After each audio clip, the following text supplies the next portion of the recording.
இதற்கு முன்பாக தற்போதைய கிடைத்த அண்மை செய்தியை பார்த்து வருகிறோம். கோவை மாநகராட்சி மேயராக தேர்ந்தெடுக்கப்பட்டிருக்கிறார் ரங்கநாயகி. அண்மை செய்தியாக பார்த்து வருகிறோம். கோவை மாநகராட்சி மேயராக ரங்கநாயகி தேர்ந்தெடுக்கப்பட்டிருக்கிறார்.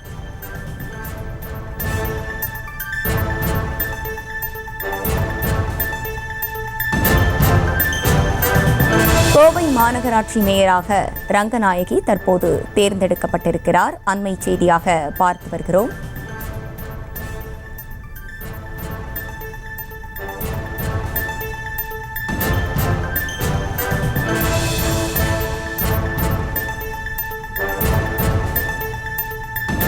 கோவை மாநகராட்சி மேயராக ரங்கநாயகி தற்போது தேர்ந்தெடுக்கப்பட்டிருக்கிறார். அதனை அண்மை செய்தியாக பார்த்து வருகிறோம். மேலும் விவரங்களோடு இணைகிறார் செய்தியாளர் பரிமலா. பரிமலா, வணக்கம். இது குறித்தான கூடுதல் விவரங்கள். கோவை மாநகராட்சியினுடைய மேயராக தற்பொழுது ரங்கநாயகி அவர்கள் அறிவிக்கப்பட்டுள்ளார். கோவை மாநகராட்சி ஆணையர் சிவகுரு பிரபாகரன் அவர்கள் தற்பொழுது அறிவிக்கப்பட்டிருக்கிறார்.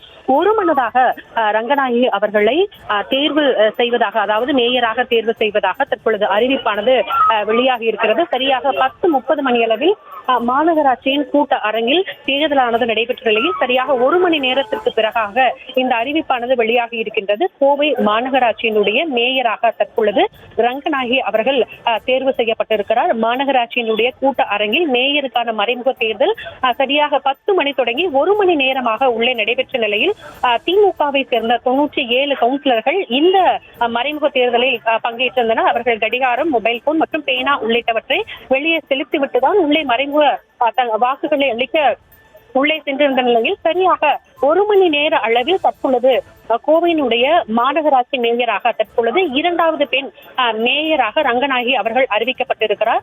கோவை மாநகராட்சி ஆணையர் சிவகுரு பிரபாகரன் அவர்கள் தற்பொழுது அறிவித்திருக்கிறார். இந்த மறைமுக தேர்தலில் அதிமுக கவுன்சிலர்கள் யாருமே பங்கேற்காத நிலையில் திமுக மற்றும் திமுக கூட்டணி கட்சிகளை சேர்ந்தவர்கள் மட்டுமே பங்கேற்றிருக்கின்றனர். அதே போல கடந்த மேயராக இருந்த, அதாவது மேயர் பதவியை ராஜினாமா செய்து முன்னாள் மேயர் கல்பனா ஆனந்தகுமாரும் நேரடியாக இந்த மாநகராட்சி கூட்ட அரங்கிற்கு வந்து தனது வாக்கினை செலுத்தி இருக்கிறார்.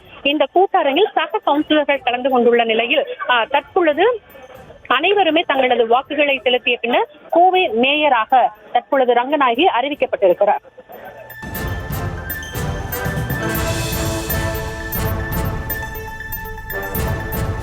விவரங்களை வழங்கியமைக்கு நன்றி பரிமலா.